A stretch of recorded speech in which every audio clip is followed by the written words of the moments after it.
Hey hi friends. So last எபிசோடில் நம்ம ஹீரோயினுக்கு ஹீரோ மேலே ஒரு ஃபீலிங்ஸ் வர ஆரம்பிச்சிருக்கோம். அதே மாதிரி நம்ம ஹீரோவுக்கும் ஹீரோயின் மேலே வந்திருக்கோம். அதனால தான் அவளுக்கு பிடிச்ச மாதிரி ட்ரெஸ்லாம் கூட எடுத்து வச்சிருப்பான். பதிலுக்கு நம்ம ஹீரோயினும் அவனுடைய காது பிரச்சனை போகிற மாதிரி ஒரு சாப்பாடுலாம் சமைச்சிருப்பா. இதெல்லாம் நோட் பண்ணிட்டு இருந்தா நம்ம வேங்கும், என்னடா நடக்குதுங்க, நான் தானடா இவ்வளோ லவ் பண்ணுறேன்னு சொன்னேன், நீங்கள் 2 பேரும் இப்போ லவ் பண்ணிட்டு இருக்கீங்க அப்படின்ற மாதிரி ரியாக்ஷன் கொடுத்து பார்த்துட்டு இருந்திருப்பான். ஸோ இதுக்கப்புறம் நடக்க போகிறத நம்ம இந்த எபிசோடில் பார்க்கலாம். ஸ்டார்டிங் சீனில் இப்போது அடுத்து இந்த டீச்சர்ஸ் எல்லாருமே பார்த்தீங்கன்னா அவங்க வச்ச சாப்பாடை வந்து சாப்பிட்டு பார்த்துட்டு அதுக்கு ரேட்டிங் கொடுக்குறாங்க.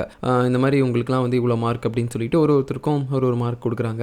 அதுக்கப்புறம் பார்த்தீங்கன்னா கொஞ்ச நேரம் பசங்க எல்லாருமே சேர்ந்து நல்லா பார்ட்டியை என்ஜாய் பண்ணுறாங்க. நல்லா குடிச்சிக்கிட்டு நல்லா டான்ஸ் ஆடிக்கிட்டு ஏதோ ஒரு டிஸ்கோக்கு வந்த மாதிரி இருக்குது. எல்லாருமே ரொம்ப ஜாலியாக இருக்காங்க.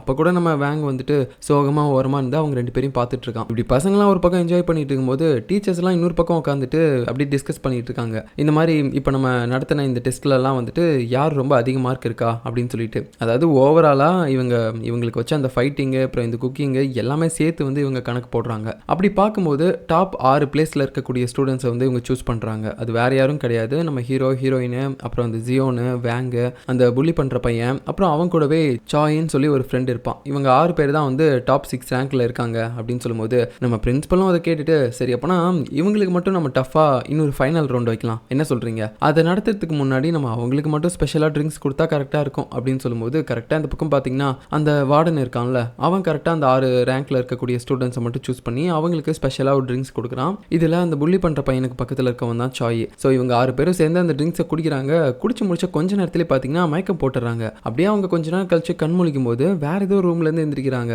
எங்கேன்னு பார்த்தா இவங்க எல்லாம் ஸ்டார்டிங்கில் ஒரு இடத்துல குடிச்சிட்டு நல்லா என்ஜாய் பண்ணிட்டு இருந்திருப்பாங்கல்ல, இந்த பெல் டவர் அப்படின்னு கூட சொல்லியிருப்பாங்க, அந்த இடத்துல தான் எந்திரிக்கிறாங்க. நம்ம எப்படி இங்கே வந்தோம், யார் கொண்டு வந்து போட்டிருப்பா அப்படின்னு சொல்லி இவங்க யோசிச்சுட்டு இருக்கும்போது அப்போ தான் அவங்களுக்கே தெரிய வருது இப்போ இந்த இடத்துல இருக்கவங்க எல்லாருமே வந்துட்டு இப்போ நடந்த டெஸ்ட்டில் நல்லா பெர்ஃபார்மன்ஸ் பண்ணுவாங்க. அது அடிப்படையில் வச்சு பார்க்கும்போது இது இவங்களுக்கு ஃபைனல் ரவுண்டு போல. நம்ம எல்லாருமே டாப் 6 ரேங்க்குள்ளே வாங்கியிருக்கோம். நமக்கு அடுத்த கட்டமாக ஒரு நல்ல டஃப்பான ஒரு ரவுண்டு கொடுக்கணும் அப்படின்றதுக்காக தான் நம்மளோட டீச்சர்ஸ் இதை ஏற்பாடு பண்ணியிருக்காங்க. இந்த இடத்துல இருக்க எல்லாமே லாக் ஆயிருக்கு அப்படின்றப்போ நம்ம இங்கேருந்து தப்பிச்சு போகிறது தான் நம்மளுடைய டாஸ்க்கு. இங்கேருந்து யார் தப்பிச்சு சீக்கிரமாக போகிறாங்களோ அதை வச்சு மறுபடியும் நமக்கு வந்து ரேங்க் கொடுப்பாங்க 1லேருந்து 6க்குள்ள. ஸோ இப்போ இங்கேருந்து நம்ம தப்பிச்சு போக பார்க்கணும் அப்படின்னு சொல்லி பேசிட்டு இருக்கும்போது திடீர்னு பார்த்தீங்கன்னா உள்ள புகைலாம் வேற போட ஆரம்பிக்கிறாங்க. இவங்களுக்கு பயங்கரமாக மூச்சு திணற ஆரம்பிக்குது. அதுவும் இல்லாமல் இந்த புகை நெருப்பு இதெல்லாம் பார்த்தாலே ஹீரோவுக்கு ரொம்ப பயம் வர ஆரம்பிக்கும். அதே மாதிரி தான் அவனுடைய தங்கச்சி ஜியோனுக்கும் ஒரு மாதிரி இருக்கும். 2 பேரும் ரொம்ப பயந்து வீக்காக ஃபீல் பண்ண ஆரம்பிக்கிறாங்க. தப்பிச்சு போக ஏதாவது ஒரு வழியை தேடி ஆகணும்னு சொல்லிட்டு பசங்களாம் ஒரு பக்கம் துடிச்சிட்டு இருக்கும்போது இந்த பக்கம் நம்ம டீச்சர்ஸ் 3 பேரை காட்டுறாங்க. அந்த கராத்தே டீச்சர் அப்புறம் லேடி டீச்சர் அந்த குக்கிங் டீச்சர் இவங்க 3 பேர் சேர்ந்து இந்த போட்டியில் எவனாவது ஒருத்தன் ஏமாத்துற மாதிரி தெரிஞ்சிச்சுன்னா அவனுக்கு வந்து பனிஷ்மெண்ட் கொடுக்கறது தான் நம்ம வேலை அப்படின்னு சொல்லி பேசுறாங்க. இவங்க என்ன பண்ண போறாங்க அப்படின்றது தெரியல.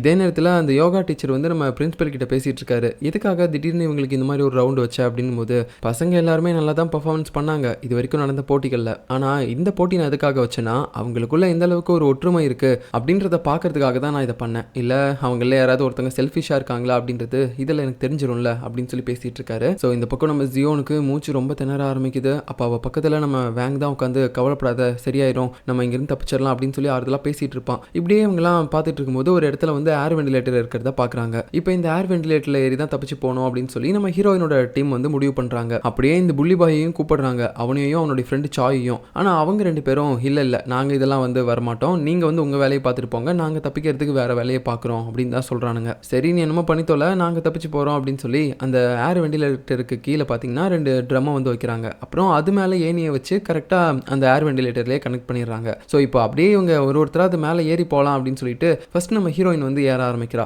ஆனால் அதுக்கப்புறம் இந்த புள்ளி பண்ணுறவன் என்ன யோசிச்சானே தெரியல, இவன் ஃபர்ஸ்ட் மேலே ஏறி வெளியே போயிட்டானா இவளுக்கு தானே ஃபர்ஸ்ட் ரேங்க் கிடைக்கும், ஸோ அதுக்கு நம்ம விடக்கூடாதுன்னு சொல்லிட்டு இவன் வேகமாக ஹீரோயினை தாண்டி ஏறி போகிறான். போகும்போது ஹீரோயினையும் பிடிச்சி கீழே தள்ளிடுறான். ஸோ அப்படியே மேலேருந்து கீழே விழும்போது நம்ம ஹீரோ தான் அதை பார்த்துட்டு பாஞ்சு போய் அவளை எப்படியே பிடிச்சிட்டான். நல்ல வேலை அவளுக்கு எந்தவித பெரிய அடியும் படலை, ஆனால் கை தான் லைட்டாக உடஞ்சிடுச்சு. இந்த பக்கம் ஏர் வெண்டிலேட்டருக்குள்ளே ஏறினா இந்த புள்ளி பாய் என்ன பண்ணுறான்னா உள்ளே போனோடனே அதை க்ளோஸ் பண்ணிட்டு இதை ஓப்பன் பண்ணி மறுபடியும் யாரும் இந்த பக்கம் வந்துடக்கூடாதுன்ற ஒரு கெட்ட எண்ணத்தில் அவன் அப்படியே பார்த்தீங்கன்னா பெல்ட் எல்லாம் வச்சு லாக் பண்ணிட்டு போயிடுறான். நான் தான் ஃபர்ஸ்ட் ரேங்க் வாங்கணும், இவங்கெல்லாம் வரவே கூடாது அப்படின்னு சொல்லிட்டு பயங்கரமாக ஒரு கெட்ட எண்ணத்தில் இதெல்லாம் பண்ணிட்டு இருக்கிறான். இவன் மோசமானவன் தெரியும், ஆனால் இந்த அளவுக்கு மோசமானவனா இருப்பான்னு சொல்லி எதிர்பார்க்கலையே அப்படின்ற மாதிரி எல்லாருமே கோவத்தோட பார்க்குறாங்க.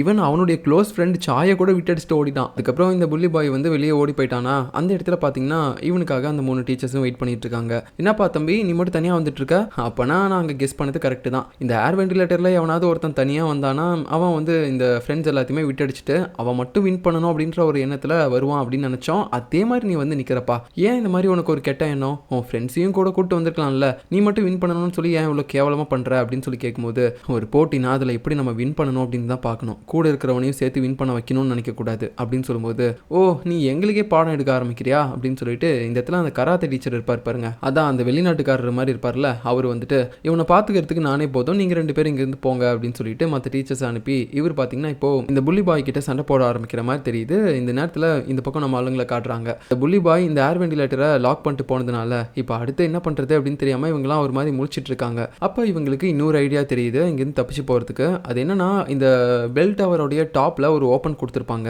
அந்த ஓப்பனில் இவங்க தப்பிச்சு போனாங்கன்னா இந்த பில்டிங்கோட டாப்புக்கு எடுத்தோடனே போயிடுவாங்க. ஆனால் அது ரொம்பவே ஹைட்டில் இருக்குது. என்னடா பண்ணுறது அப்படின்னு யோசிக்கும் போது இவங்க ஒரு கயிறை ஃபஸ்ட்டு அந்த இடத்துல நம்ம லாக் பண்ணலாம், சைடில் வந்து இந்த அட்டையெல்லாம் போகும்ல, அந்த அட்டையில் நம்ம லாக் பண்ணலாம் அப்படின்னு சொல்லிட்டு ஒரு கயிறில் ஒரு பின்னு மாதிரி ஒன்று மாட்டி அதில் அப்படியே மேலே தூக்கி போடுறாங்க அந்த ஓப்பனில். ஸோ அது வெளியே போகும்போது அங்கே சைடில் இருக்கக்கூடிய அட்டையிலையும் மாட்டுது. ரொம்ப ஸ்ட்ராங்காக இருக்குது அப்படின்னு சொல்லிட்டு இப்போ ஒருத்தராக இது மேலே ஏறி போக ஆரம்பிக்கிறாங்க. எல்லாருமே இப்போ போயிட்டாங்க. கடைசியில் பார்த்தீங்கன்னா நம்ம ஹீரோயினும் ஹீரோ மட்டும் தான் இருக்காங்க.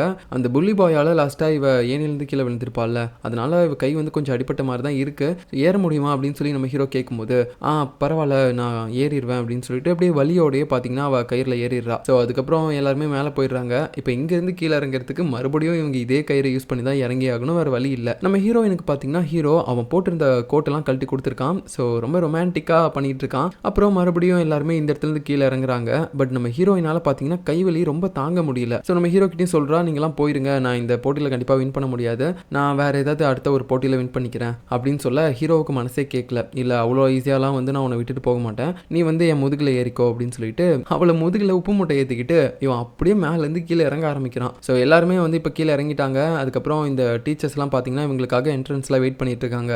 யார் யார் எந்தெந்த ரேங்கை வந்து தொடுறாங்களோ அதுதான் அவங்களுடைய ரேங்க்கு. ஸோ எல்லாருமே வந்து முன்னாடி இருக்கக்கூடிய அந்த ரேங்கை வந்து தொட ஆரம்பிக்கிறாங்க ஒருத்தராக வந்துட்டு. சரி எல்லாருமே வந்து தொட்டுட்டாங்க.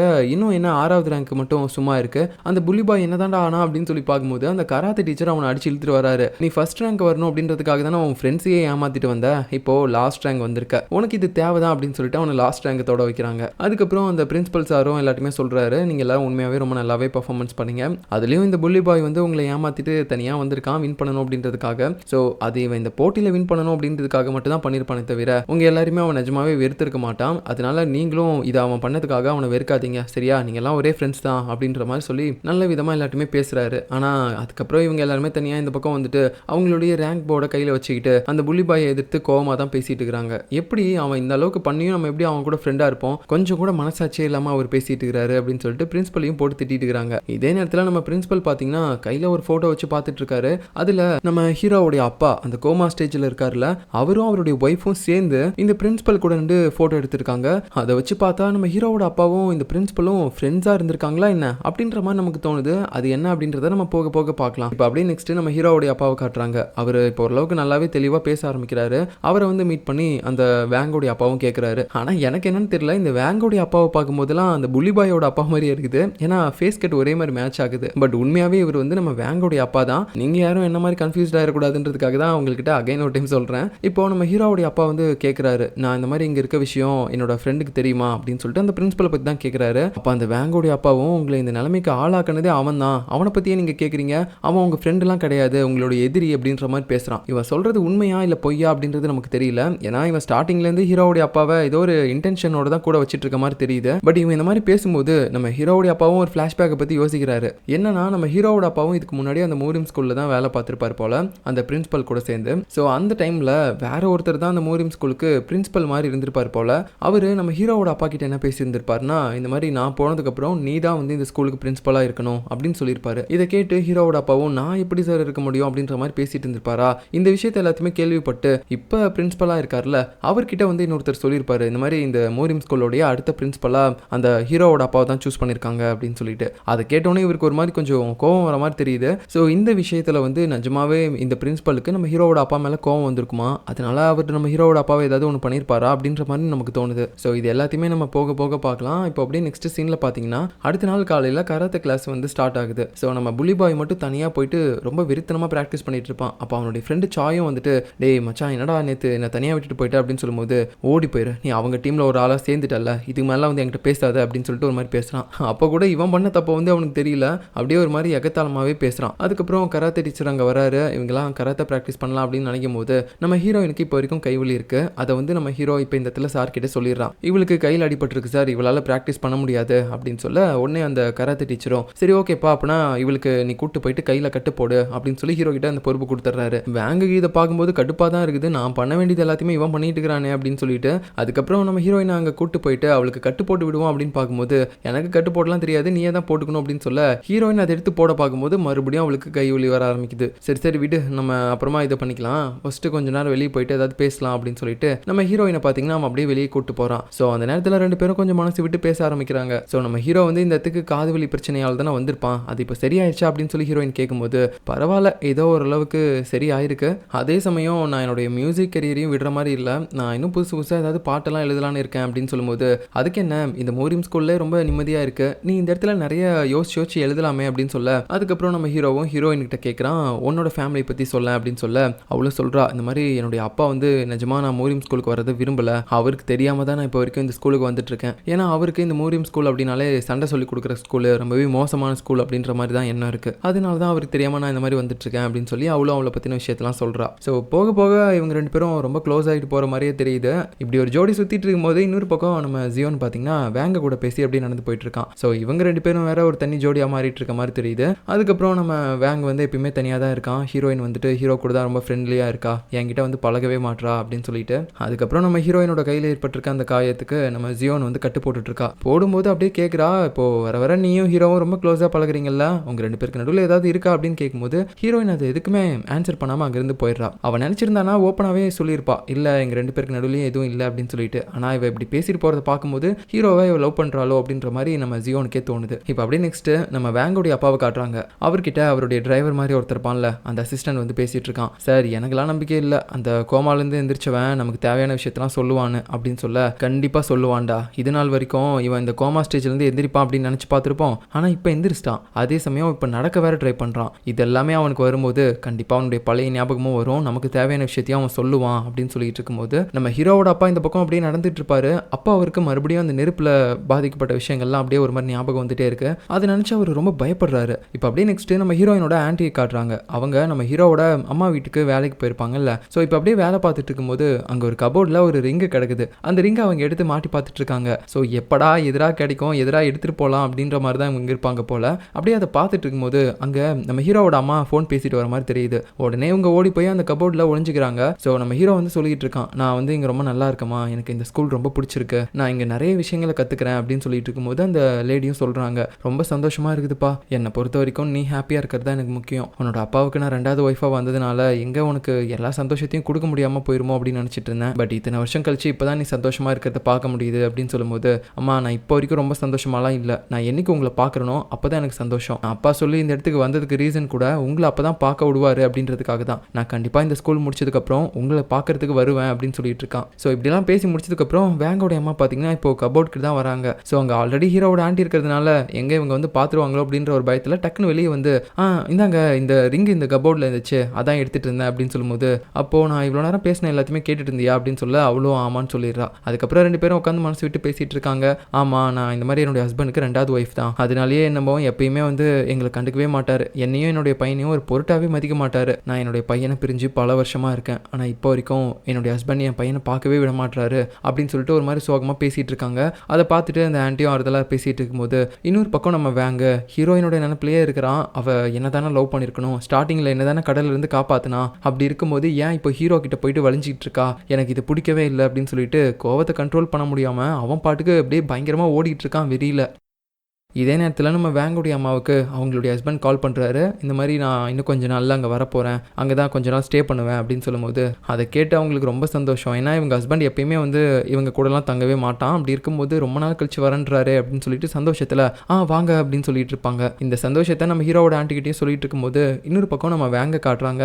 அவன் சோகத்தில் குடிக்கவே போயிடுறான். அப்போது அவன் தனியாக இருக்கிறத பார்த்துட்டு அவனுக்கு கம்பெனி கொடுக்கறதுக்காக நம்ம ஜியோனும் வந்துடுறா. என்னடா பிரச்சனை, ஏன் தனியாக குடிச்சிட்டு இருக்க அப்படின்னு கேட்டாலும் அவன் எந்த விஷயத்தையுமே சொல்கிற மாதிரி தெரியல. சரி நீ சொல்ல வேணாம், நானும் உன் கூட சேர்ந்து குடிக்கிறேன் அப்படின்னு சொல்லிட்டு அவனுக்கு கொஞ்சம் ஆறுதலாக இருக்கா. இன்னொரு பக்கம் ஹீரோயினை காட்டுறாங்க. அவள் இப்போ வேற வேலை கிடைக்குமா அப்படின்னு சொல்லி பார்த்துட்டு இருக்கும்போது கரெக்டாக அவளுடைய ஓனர் லேடி பார்த்தீங்கன்னா ஒரு இடத்துக்கு டெலிவரி பண்ணுறதுக்கு வந்திருக்காங்க சிக்கன்லாம். ஸோ அதை ஆர்டர் பண்ணது ஒரு குடிகாரம் போல். இப்போ இவங்க காசு கேட்டுகிட்டே இருக்காங்க. அவன் காசு கொடுக்காம ஒரு மாதிரி பார்த்துட்டே இருக்கான். ஸோ இந்த இடத்துல இவங்க கத்திட்டு இருக்கும்போது ஹீரோயினும் வந்து இதை பார்க்குறாளா. உடனே அந்த லேடிக்கும் ரொம்ப சந்தோஷமாயிருது. அப்புறம் அவளை கூட்டிக்கிட்டு மறுபடியும் கடைக்கே போகிறாங்க. இந்த மாதிரி நான் அன்றைக்கி உன்னை தெரியாமல் பேசிட்டேம்மா, என்னை மன்னிச்சிடு.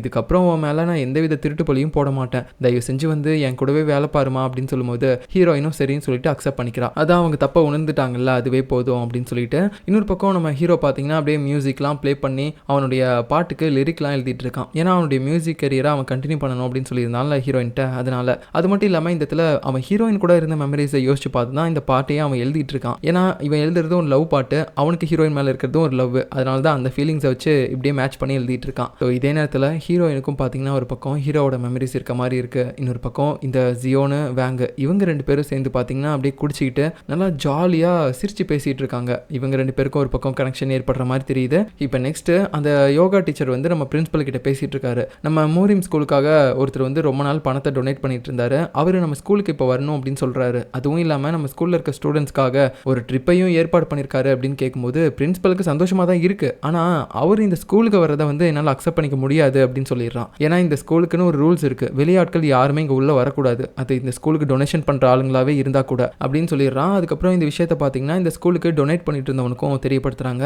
அவன் அதை கேட்டு ரொம்ப டென்ஷன் ஆகுறான். அதுவும் இல்லாமல் இப்போதான் நமக்கு தெரிய வருது அது டொனேட் பண்ணிட்டு இருந்தவன் வேற யாரும் கிடையாது, நம்ம வேங்குடைய அப்பா தான். அதை கேட்டு ரொம்ப டென்ஷன் ஆயிடுறாரு. எவ்வளோ தைரியம் இருந்தால் அவன் இந்த மாதிரி சொல்லியிருப்பான். அந்த ஸ்கூலுக்காக நான் எவ்வளோ பணத்தை கொட்டி கொடுத்துருக்கேன் டொனேஷனா, அப்படி இருக்கும்போது என்னையே அங்கே வரக்கூடாதுன்னு சொல்கிறானா, பார்த்துக்கிறேன் எல்லாம் இன்னும் கொஞ்ச நாள் தான் அப்படின்னு சொல்லிட்டு கோவத்தோட பேசுகிறான். ஸோ இந்த வேங்குடைய அப்பா இந்த மாதிரி டொனேட் பண்ணது எல்லாமே அந்த ஸ்கூலுக்குள்ளே போகணும் அப்படின்றதுக்காக தான். அந்த மோரியம் ஸ்கூலில் அப்படி என்ன இவருக்கு தேவைப்படுதுன்னு தெரியல. இப்போ அப்படியே நெக்ஸ்ட்டு நம்ம ஹீரோ பார்த்தீங்கன்னா சாப்பாடு வந்து ஹீரோயின்ட்ட வாங்கிட்டு போவான். அந்த நேரத்தில் ஹீரோயினோட ஒரிஜினல் பேரை சொல்லி வாங்கிட்டு போகிறான். ரொம்ப தேங்க்ஸ் அப்படின்னு சொல்லிட்டு. இதை கேட்டோன்னே ஹீரோயினுக்கும் ஒன்றும் புரியல, ஜியோனுக்கும் ஒன்றும் புரியல.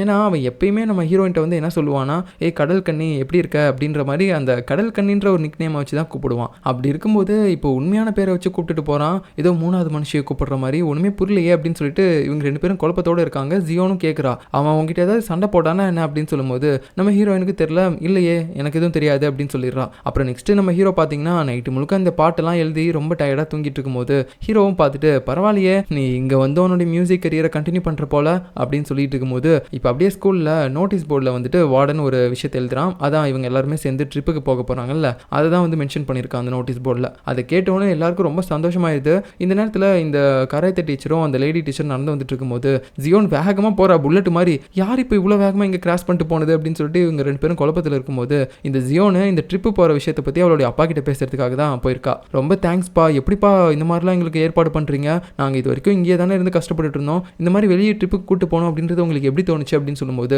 நான் எங்கே கூட்டு போகிறேன், நான் இங்கே தான் இருக்க போகிறேன், உங்களை ட்ரிப்புக்கு போகிறதுக்காக ஏற்பாடு பண்ணது எல்லாமே இந்த ஸ்கூலுக்கு டொனேட் பண்ண ஒருத்தர் அப்படின்னு சொல்ல அவளுக்கு ஒரு மாதிரி கடுப்பாயிருது. அதான் நான் பார்த்தேன் நீங்கள் எங்கே எங்களை வெளியே கூட்டு போக போகிறீங்க அப்படின்னு சொல்லிட்டு. ஸோ ஸ்டூடெண்ட்ஸ் எல்லாருமே ரொம்ப சந்தோஷமாக இருந்தாலும் நம்ம ஹீரோவும் அப்புறம் வேங்கும் பார்த்தீங்கன்னா அவ்வளோவா சந்தோஷத்தில் இல்லை. ஏன்னா இவங்க ட்ரிப்புக்குன்னு சொல்லி கூட்டிகிட்டு போகிறதே ஒரு சிட்டிக்குள்ளே தான். அந்த சிட்டிலேருந்து தான் நம்ம ஹீரோவும் வேங்கும் வந்திருப்பாங்க. ஸோ இது ஒன்றும் எங்களுக்கு ரொம்ப சந்தோஷப்படுற விஷயம் இல்லை அப்படின்னு சொல்லி தான் சைலண்ட்டாக இருக்கானுங்க. இப்போ அடுத்த நாள் காலையில் நம்ம ஹீரோயினோட ஆன்ட்டி வந்துட்டு நம்ம வேங்குடைய அம்மாவை பார்க்கறதுக்கு ரொம்ப ஆர்வத்தோடு போகிறாங்க. அங்கே அவங்க நிறைய ஃப்ளவர்ஸ்லாம் வச்சுருப்பாங்களா, இதை பார்த்துட்டு ரொம்ப அழகாக இருக்குடி, செம்மையாக இருக்குது அப்படின்னு சொல்லிட்டு டீ போட்டு கூப்பிடுறாங்க. இந்த வேங்கோட அம்மாவுக்கு ஒன்றும் புரியல, என்னது டீயா அப்படின்னு சொல்லி கேட்கும்போது இப்போ தான் நேற்று நைட்டு நடந்த ஒரு கூத்தை காட்டுறாங்க. ரெண்டு பேரும் பார்த்தீங்கன்னா பயங்கரமாக குடிச்சிட்டு ரொம்ப ஃப்ரெண்ட்லியாலாம் பேசியிருப்பாங்க. அந்த வேங்கோடைய அம்மா தான் சொல்லியிருப்பாங்க, நீ வந்து ரொம்ப வாங்க போங்கலாம் என்னை கூப்பிடாத, நான் உன் ஃப்ரெண்டு மாதிரி என்னை வாடி போடினே கூப்பிடு அப்படின்னு சொல்லியிருப்பாங்க போல. அப்படியே அடி சரிடி, நான் அதுக்கப்புறம் உன்னை டீ போட்டு கூப்பிட்றேன்டி அப்படின்னு சொல்லிட்டு ரெண்டு பேரும் அப்படியே இந்த கராத்தே கிட்ல பாம்புக்கு முன்னாடி ஹீரோ நின்று ஒரு மாதிரி நடனம் ஆடுவாங்கல்ல, அந்த மாதிரியே ஒத்த கால தூக்கிட்டு ஆடிக்கிட்டு இருக்காங்க. ஸோ இந்த மாதிரிலாம் நேற்று நைட்டு ரொம்ப ஃபன் பண்ணியிருப்பாங்க.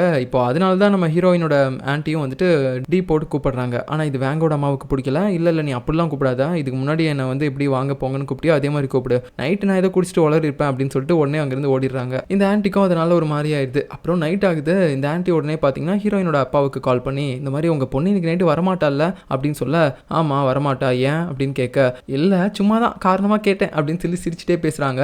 அப்போ தான் அவருக்கே தெரியுது, அட கன்றாவியே இந்த குண்டு வேற எதுக்கோ பிளான் பண்ணுறா போலையே அப்படின்னு சொல்லிட்டு, அதாவது ரொமான்ஸ் பண்ணுறதுக்கு தான். அப்புறம் இன்னொரு பக்கம் நம்ம வேங்க காட்டுறாங்க. அவன் பார்த்தீங்கன்னா தூங்கிட்டு இருக்கும்போது பியானோ பண்ணுற சவுண்ட் கேட்குது. ஸோ வேங்குக்கு ஒன்றுமே புரியல. இந்த ஜியோன் பொண்ணுக்கிட்ட அன்றைக்கே நான் சொன்னல எனக்கு இந்த பியானோ சவுண்ட் கேட்டால் தூக்கம் வராது, முடியாது அப்படின்ட்டு. அப்படி இருக்கும்போது மறுபடியும் ஏன் ப்ளே பண்ணுறா அப்படின்னு சொல்லிட்டு இவன் நினச்சிட்டு இருக்கான். ஆனால் இங்கே பியானோ ப்ளே பண்ணுறது நம்ம ஹீரோ. அப்படி அவன் ப்ளே பண்ணிட்டு இருக்கும்போது ஹீரோயின் வந்து பார்க்குறா. ரொம்ப ஷாக் ஆகிட்டா. பரவாயில்லையே பியானோலாம் ப்ளே பண்ணுறானே அப்படின்னு சொல்லிட்டு. அந்த நேரத்தில் ஹீரோவுக்கும் ஏதோ சவுண்ட் பின்னாடி கேட்குற மாதிரி தெரியுது. திரும்பி பார்க்கும்போது நம்ம ஹீரோயின் அவன் கண்ணில் பற்றக்கூடாதுன்னு சொல்லிட்டு உடனே பார்த்தீங்கன்னா அங்கே கீழே ஒரு இடத்துல குனிஞ்சு மறைஞ்சிடறா. அதுக்கப்புறம் அங்கேருந்து அப்படியே உருண்டுகிட்டே நவுந்து போயிடலாம் அப்படின்னு பார்க்கும்போது ஹீரோ கண்டுபிடிச்சிட்டான். என்ன இங்கே பண்ணுற அப்படின்னு கேட்கும்போது அங்கே அவகிட்ட ஒரு புக் இருக்கும். அதையும் எடுத்து பார்க்குறான்.